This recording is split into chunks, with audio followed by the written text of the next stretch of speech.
अच्युतं केशवं रामनारायणं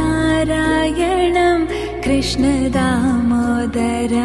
वासुदेवं हरिं श्रीधरं माधवं गोपिकावल्लभं जानकीनायकं रामचन्द्रं भजे।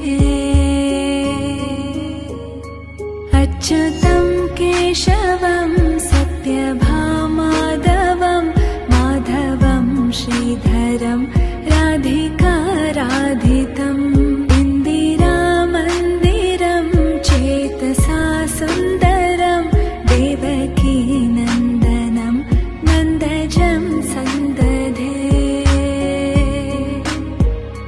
विष्णवे जिष्णवे शङ्खिने चक्रे